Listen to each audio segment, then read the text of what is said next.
ನಮಸ್ಕಾರ.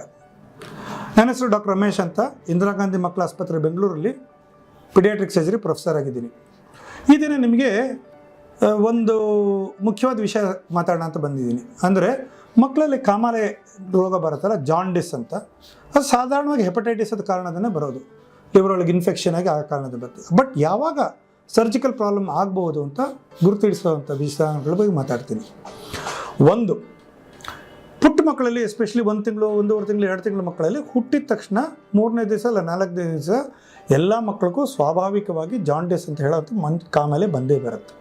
ಅದು ಮುಕ್ಕಾಲು ಪಾಲು ಅಲ್ಲ, ಆಲ್ಮೋಸ್ಟ್ ಆಲ್ ಮಕ್ಕಳಲ್ಲಿ, ಎಲ್ಲ ಮಕ್ಕಳಲ್ಲೂ ಒಂದು 3-4 ದಿವಸದಲ್ಲಿ 1 ವಾರದಲ್ಲಿ ಕಡಿಮೆ ಆಗುತ್ತೆ.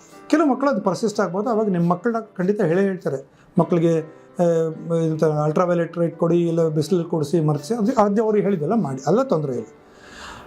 ಬಟ್ ಕೆಲವು ಮಕ್ಕಳಲ್ಲಿ ಏನಾಗುತ್ತೆ, ಈ ಜಾಂಡಿಸ್ ಅಂತ ಕಾಮಾಲೆ ಅಂತ ಹೇಳ್ತೀವಲ್ಲ, ಅದು ಸುಮಾರಾಗಿ 1 ತಿಂಗಳು ಆದಮೇಲೆ ಉಳ್ಕೊಂಡಿರೋ ಸಾಧ್ಯತೆಗಳಿದೆ. ಇಲ್ಲ ಜಾಂಡಿಸ್ ಹೋಗ್ಬಿಟ್ಟು 3-4 ವಾರದ ವಯಸ್ಸಲ್ಲಿ ಬರ್ಬೋದು.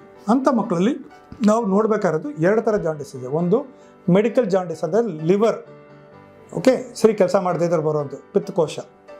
ಎರಡನೇದು ಅಡಚಣೆಯಾಗಿರುತ್ತೆ, ಬ್ಲಾಕ್, ಅದನ್ನು ಅಬ್ಸ್ಟ್ರಕ್ಟಿವ್ ಜಾಂಡಿಸ್ ಅಂತೀವಿ.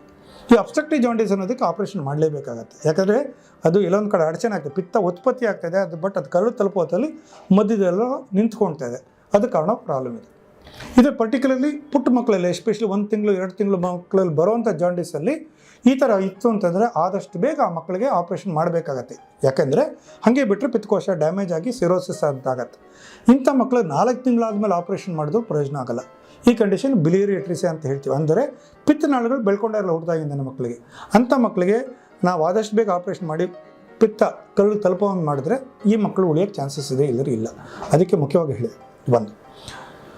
ಆದ್ದರಿಂದ ಬಟ್ ಹೆಂಗೆ ಕಂಡುಹಿಡಿಯೋದು? ಯಾಕಂದರೆ ಎಲ್ಲ ಮಕ್ಕಳು ಎದುರಿಸ್ಕೊಂಡ ತಕ್ಷಣ ಸರ್ಜನ್ಗೆ ಹೋಗಬೇಕಾಗಿಲ್ಲ. ಅದಕ್ಕೆ ಏನು ಮಾಡಬೇಕಾಗತ್ತೆ? ಸಿಂಪಲ್ಲು. ಮಕ್ಕಳಲ್ಲಿ ಅಬ್ಸ್ಟ್ರಕ್ಟಿವ್ ಜಾಂಡಿಸ್ ಅಂದರೆ ಅಡಚಣೆಯಿಂದ ಆಗುವಂಥ ಕಾಮಾಲೆ ಹೆಂಗೆ ಬರುತ್ತೆ ಅಂದರೆ, ಉಚ್ಚೆ ಹಳದಿ ಬಣ್ಣದಲ್ಲಿರುತ್ತೆ, ಅದರ ಮೋಷನು ಬಿಳಿ ಬಣ್ಣದಲ್ಲಿರುತ್ತೆ. ಅಂದರೆ ಪಿತ್ತ ಅನ್ನೋದು ಕರಳು ತನಕ ತಲುಪ್ತಾ ಇಲ್ಲ, ಆದ್ದರಿಂದ ಮಗು ಮಾಡೋಂಥ ಮೋಷನ್ನು ಅದು ಮಲ ಅದು ಹಳದಿ ಇರೋದಿಲ್ಲ, ಬೆಳ್ಳಗಿರುತ್ತೆ. ಸ್ವಲ್ಪ ಕ್ಲೇ ಕಲರ್ ಇರ್ಬೋದು, ಅಥವಾ ಚೈನಾಸ್ ಕ್ಲೇಸ್ ಅಂತಾರೆ, ಸ್ವಲ್ಪ ಮಟ್ಟಿಗೆ ಹಳದಿಲೇ ಸ್ವಲ್ಪ ಪೇಲಾಗಿರುತ್ತೆ, ಆಯಿತಾ, ಕ್ರೀಮ್ ಥರ ಇರ್ಬೋದು.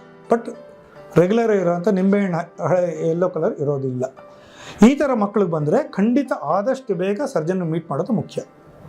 ಅದೇ ಥರ ದೊಡ್ಡ ಮಕ್ಕಳಲ್ಲಿ ಅಬ್ಸ್ಟ್ರಕ್ಟಿವ್ ಜಾಂಡಿಸ್ ಅಂತ ಹೇಳೋದು ಬಂದರೆ ಅವ್ರುಗಳಲ್ಲಿ ಇದೇ ಥರ ಬರುತ್ತೆ. ಆದರೆ ಹುಟ್ಟಿದಾಗಿರುವಂಥ ಮಕ್ಕಳಷ್ಟು ತೀವ್ರತೆ ಇಲ್ಲಿರ್ಬೋದು. ಈ 1 ತಿಂಗಳು 2 ತಿಂಗಳ ಮಗು ಪಾಪುಗಳಷ್ಟು. ಇಂಥ ಮಕ್ಕಳಿಗೆ ಏನಾಗುತ್ತೆ, ಮಕ್ಕಳಿಗೆ ಜಾಂಡಿಸ್ ಬಂದರೂ ಕೂಡ ನಾರ್ಮಲಾಗಿ ಹೆಪಟೈಟಿಸ್ ಅಂತ ಹೇಳ್ತೀವಿ, ಲಿವರ್ ಒಳಗೆ ಇನ್ಫೆಕ್ಷನ್ ಅದೇ, hepatitis A B C D Z ತಕ್ಕ ಇರ್ಬೋದು, ಯಾರು ಗೊತ್ತು. ಬಟ್ ಇಂಥ ಮಕ್ಕಳಿಗೆ ಜಾಂಡಿಸ್ ಬರೋದ್ರಿಂದ ಅದಕ್ಕೆ ಮೆಡಿಕಲ್ ಡಾಕ್ಟರ್ ನೋಡ್ತಾರೆ. ಆದರೆ ಯಾವಾಗ ಈ ಮಕ್ಕಳಿಗೆ ಮೋಷನ್ನು ಬೆಳ್ಳಗಾಗಕ್ಕೆ ಶುರುವಾಯಿತು, ಮೈಯೆಲ್ಲ ನವೆ ಬರೋಕ್ಕೆ ಶುರುವಾಯಿತು, ಆಯಿತಾ, ಈ ಥರ ಆದರೆ ಮಕ್ಕಳಿಗೆ ಆಪ್ರೇಷನ್ ಸಂಬಂಧಪಟ್ಟಿದ್ದ ಕಾರಣದಿಂದ ಬರ್ಬೋದು, ಅಂದರೆ ಅಡಚಣೆಯಿಂದ ಇರ್ಬೋದು. ಇದು ಕಂಡುಹಿಡಿಯೋದು ಭಾರಿ ಸುಲಭ.